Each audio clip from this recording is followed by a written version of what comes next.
Hi friends, welcome to Tunes of life.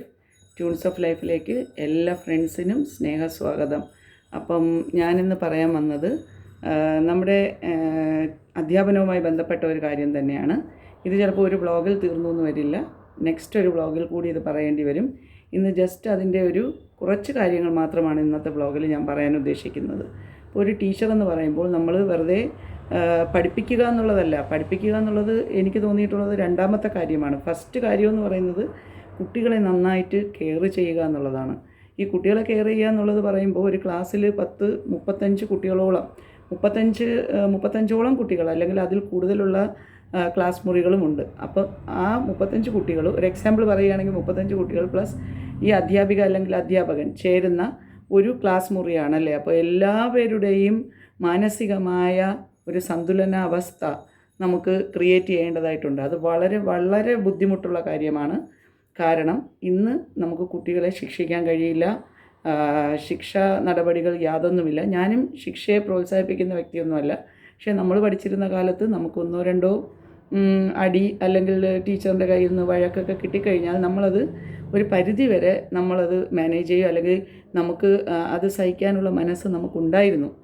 Tolerate ചെയ്യാനുള്ള ആ ഒരു പേഷ്യൻസ്, ഒരു ക്ഷമ നമ്മളിലുണ്ടായിരുന്നു. പിന്നെ നമ്മുടെ പാരൻസും ഒരു ടീച്ചർ അടിച്ചു എന്ന് പറഞ്ഞിട്ട് നമുക്ക് കൂടുതലായിട്ടുള്ള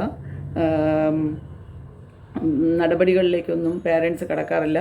പകരം കുട്ടിയുടെ ഭാഗത്ത് എന്തെങ്കിലും തെറ്റുണ്ടോ എന്ന് കൂടി പാരൻസ് നോക്കാറുണ്ടായിരുന്നു. ഇപ്പോഴും അങ്ങനെ തന്നെയാണ്. ഞാനൊരിക്കലും കുട്ടികളെ ഫിസിക്കലായിട്ട് അടിക്കണം അല്ലെങ്കിൽ അടിച്ച് പഠിപ്പിക്കണം എന്നുള്ളതിനെ പ്രോത്സാഹിപ്പിക്കുന്ന അധ്യാപികയല്ല. പക്ഷേ കുട്ടികൾക്ക് വേണ്ട സമയത്ത് കറക്റ്റായിട്ടുള്ള മാർഗനിർദ്ദേശങ്ങൾ നമ്മൾ നൽകാൻ മറന്നു പോയാൽ അവർ പിന്നെ പോകുന്നത് വലിയ വലിയ വിപത്തുകളിലേക്കായിരിക്കും എന്നുള്ളത് നമ്മൾ ഓർത്തു വയ്ക്കണം. പിന്നെ ഒരു ക്ലാസ് മുറിയിലിരിക്കുമ്പോൾ എന്താണ് ഒബ്സർവേഷൻ? കെയർ എന്ന് പറയുന്നത് വേറെയാണ്, ഒബ്സർവേഷൻ വേറെയാണല്ലേ.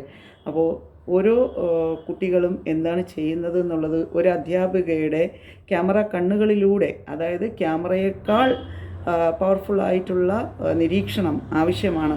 കാരണം ഓരോ കുട്ടിയുടെ നിരീക്ഷണങ്ങളും നമ്മൾ ശ്രദ്ധിക്കേണ്ടതാണ്.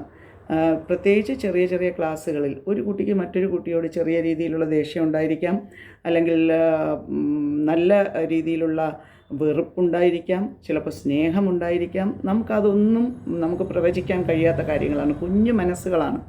അപ്പോൾ അതെല്ലാം നമ്മൾ കെയർ ചെയ്ത് വേണം ഒരു ക്ലാസ് മുന്നിലേക്ക് കൊണ്ടുപോകാനായിട്ട്. അപ്പോൾ ഒരു ക്ലാസ് മുറിയിലിരിക്കുമ്പോൾ ഒരു കുഞ്ഞുങ്ങൾക്ക് എന്ത് തരത്തിലുള്ള ബുദ്ധിമുട്ടുണ്ടായാലും ആ ഒരു പീരീഡ് തീരുന്നതിനിടയ്ക്ക് വെച്ച് എന്ത് സംഭവം ഉണ്ടായാലും ആ ക്ലാസ് കൈകാര്യം ചെയ്യുന്ന ടീച്ചേഴ്സിനായിരിക്കും അതിൻ്റെ പൂർണ്ണ ഉത്തരവാദിത്വം എന്ന കാര്യം നമ്മളെല്ലാവരും ഓർത്തിരിക്കേണ്ടതാണ്. കാരണം ടീച്ചർ ചിലപ്പോൾ അതിൽ തെറ്റുകാരി അല്ലായിരിക്കാം, എന്നാൽ പോലും ടീച്ചർ ക്ലാസ്സിൽ പ്രസൻ്റ് ആയിരുന്ന സമയത്ത് ഒരു കുഞ്ഞിന് എന്തെങ്കിലും ബുദ്ധിമുട്ട് വന്നാൽ അതിൻ്റെ പൂർണ്ണ റെസ്പോൺസിബിലിറ്റി ആ അധ്യാപികയ്ക്കുള്ളതായിരിക്കും, അല്ലെങ്കിൽ അധ്യാപകനുള്ളതായിരിക്കും. അപ്പോൾ ഈ കാര്യങ്ങൾ നമ്മളെപ്പോഴും മനസ്സിൽ ഓർത്ത് വയ്ക്കുക. കുഞ്ഞുങ്ങളെന്ന് പറയുന്നത് നമ്മുടെ എക്കാലത്തെയും സ്വത്താണ്. ഒരു പാരൻസും കുഞ്ഞുങ്ങൾക്ക് എന്തെങ്കിലും വന്നാൽ അത് ടീച്ചറിനെ സപ്പോർട്ട് ചെയ്ത് സംസാരിക്കും എന്ന് ആരും വിചാരിക്കുകയേ വേണ്ട. അങ്ങനെ ഒരു സംഭവം ഉണ്ടാവുകയില്ല. ഇപ്പോൾ നമ്മുടെ കുഞ്ഞുങ്ങൾക്ക് എന്തെങ്കിലും സംഭവിച്ചാൽ നമ്മുടെ കുഞ്ഞുങ്ങൾക്ക് വേണ്ടിയല്ലേ അവിടെ പോയി സംസാരിക്കുക, അല്ലേ? അപ്പോൾ ക്ലാസ്സിൽ ഈ കുഞ്ഞുങ്ങൾ വരുന്നതിന് മുന്നേ തന്നെ വളരെ നല്ല രീതിയിലുള്ളൊരു നിരീക്ഷണം, ഓരോ കുട്ടികളെക്കുറിച്ചുമുള്ള ഒബ്സർവേഷൻ, അത് ഈ ടീച്ചറിന് വളരെ അത്യാവശ്യമാണെന്ന് ഞാൻ പറയും. കാരണം ചിലപ്പോൾ കുഞ്ഞു ക്ലാസ്സുകളിലൊക്കെ കുട്ടികൾ ഇൻസ്ട്രുമെൻറ്റ് ബോക്സിലുള്ള സാധനങ്ങൾ, കോമ്പസ് പോലുള്ള സാധനങ്ങൾ, ഡിവൈഡേഴ്സ്, ഇങ്ങനെയൊക്കെ ഉള്ളതൊക്കെ ഉണ്ടല്ലോ. അപ്പോൾ അതൊക്കെ എടുത്ത് ഡെസ്കിൻ്റെ പുറത്ത് വയ്ക്കുകയോ ഏതെങ്കിലും കുഞ്ഞുങ്ങൾ അതിൻ്റെ പുറത്തേക്ക് നമ്മളറിയാതെ ഇരിക്കുകയോ ഒക്കെ ചെയ്യാം. ഇങ്ങനത്തെ ഇൻസിഡൻറ്റ്, ഒരു ചെറിയ ഇൻസിഡൻ്റൊക്കെ ഞാൻ പഠിച്ച സ്കൂളിലൊക്കെ ഉണ്ടായിട്ടുണ്ട്. അതുകൊണ്ടാണ് ഞാൻ പറയുന്നത്, നമ്മളെപ്പോഴും കെയർഫുൾ ആയിരിക്കണം എന്നുള്ള കാര്യത്തിൽ യാതൊരു വിധമായ സംശയവും വേണ്ട എന്ന് ഞാൻ പറയുന്നത്. അതുകൊണ്ടാണ് നമ്മൾ അതീവ കോൺസെൻട്രേറ്റഡായി മാത്രമേ നമ്മൾ ഈ ജോലി ചെയ്യാൻ കഴിയുകയുള്ളൂ എന്നുള്ളതാണ് ഞാനിവിടെ പറഞ്ഞു വെച്ചത്. ഇതിൻ്റെ ബാക്കി കാര്യങ്ങൾ നമുക്ക് നെക്സ്റ്റ് വ്ളോഗിലൂടെ പറയാം. ഇത് ചിലപ്പോൾ 1, 2, 3 വ്ളോഗുകൾ വരും. ഇത് ആർക്കെങ്കിലും ഒരു ഇൻസ്പിറേഷൻ, എല്ലാ ടീച്ചേഴ്സും ശ്രദ്ധിക്കുന്നവരാണ്, എല്ലാമാണ്.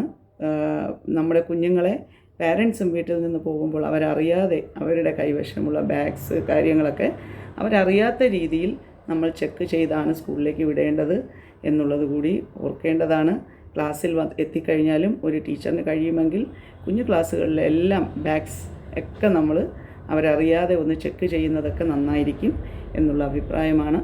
അപ്പോൾ ഞാനിവിടെ ഷെയർ ചെയ്യാൻ ആഗ്രഹിക്കുന്നത് ഓക്കെ, നമ്മുടെ അന്തിമമായ ലക്ഷ്യം എന്താണ്? കുഞ്ഞുങ്ങളുടെ സേഫ്റ്റി അല്ലേ?